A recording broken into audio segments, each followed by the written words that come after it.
ज्या पांडुरंग नाफडेंविषयी काल मीडियामध्ये मी चर्चा ऐकली, तो माणूस माझ्याकडे 2023 पासून नाही, तो माझ्याकडे कामाला होता आणि तो जसा माझा कर्मचारी होता तसाच माझ्याकडे 500 कर्मचारी आजही कामाला आहेत.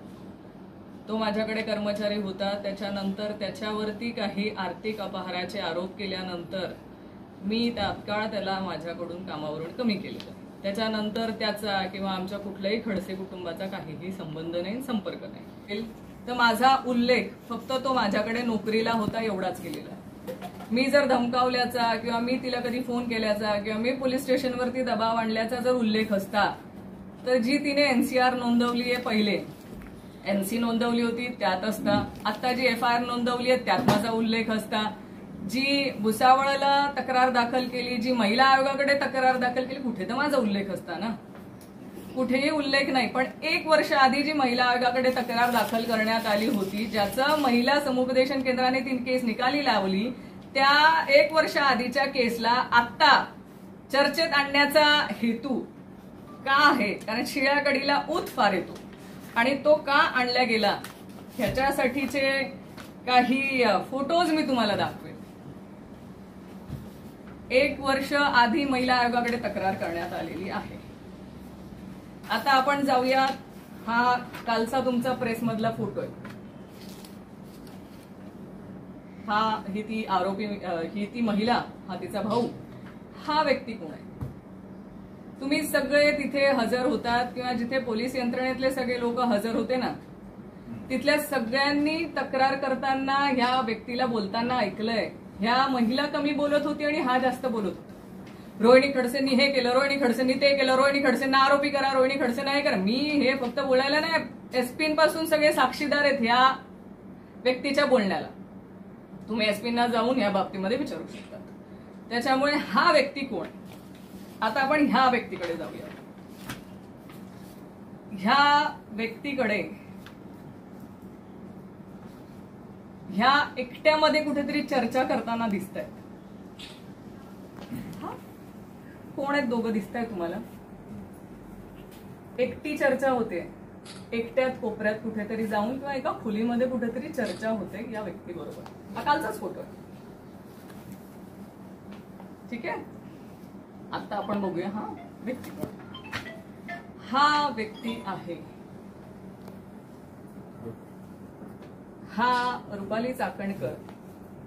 त्यांच्या ह्या व्यक्तीच्या घरी गेल्याचा हा फोटो आहे. त्या व्यक्तीच्या गळ्यात राष्ट्रवादी काँग्रेस घड्याळाचा गमछा घातलेला आणि या व्यक्तीच्या घरी गेलेल्या त्या भेटायला. आता मला सांगा, जिथे कोपऱ्यात जाऊन तुम्ही चर्चा करताय हा तुमचाच पदाधिकारी आहे. ह्याच पदाधिकाऱ्याचा जास्त आक्रोश आणि आकाड तांडवपणा काल होता रोहिणी खडसेंचं नाव घेण्यामध्ये. हे का होतं आणि यांचे बोलवते धणी कोण?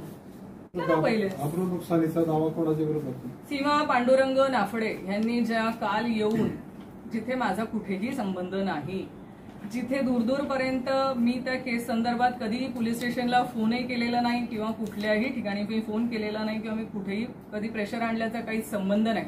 कारण एकदा माझ्याकडून नोकरीवरून मी काढून टाकल्यानंतर त्या परिवाराशी संबंध ठेवण्याचा काही संबंध नाही.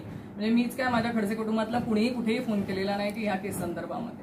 मग असं असताना कुणाच्या तरी राजकीय फायद्यासाठी, राजकीय दबावाखाली ती बिचारी महिला येते आणि राजकीय दबावाखाली ती वक्तव्य करते.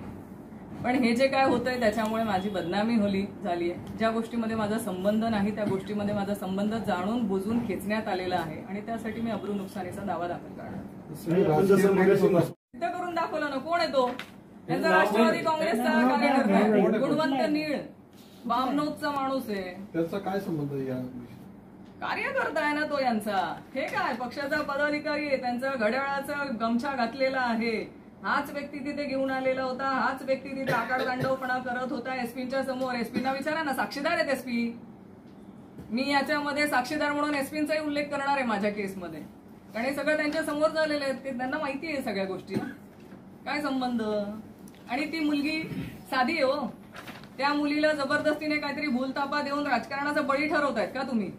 एखाद्या महिलेला न्याय देत असताना तिचा राजकारणासाठी वापर करतात. तिला न्याय द्या ना. न्याय द्यायसाठी तुम्ही त्या खुर्चीवर बसले, तुम्ही काय राजकारणाचा फायदा घेण्याचा प्रयत्न करतायत? लाज वाटली पाहिजे रुपाली चाकणकरला. तुम्ही जसं मगाशी म्हटलं की एफआयआर मध्ये तुमचा कुठेही उल्लेख नाहीये, तर काल जे घडलं हे सगळं प्री प्लॅन ड्रामा होता असं वाटतं का? प्री प्लॅन ड्रामाच आहे. मी तेच दाखवते तुम्हाला की हे सगळं प्री प्लॅन ड्रामा आहे. गेल्या 1.5 ते 2 महिन्यांपासून रुपाली चाकणकरांनी सारखा एसपींना फोन केलेला आहे, तिथल्या फैजपूरच्या पीआयला फोन केलेला आहे की काहीही करा पण रोहिणी खडसेंवरती गुन्हा नोंद झाला पाहिजे. का? कारण रुपाली चाकणकरांचं सगळं जे काय कामकाज चाललंय ना, जे काय सगळ्या पद्धतीचं कामकाज चाललंय ते सगळं काढण्याचं काम रोहिणी खडसे करते. तुझ्यावरती तुझा राजीनामा मागते म्हणून तुझी जोर आलेली आहे, दुसरं काय. म्हणून हे सगळं प्री प्लॅन आहे.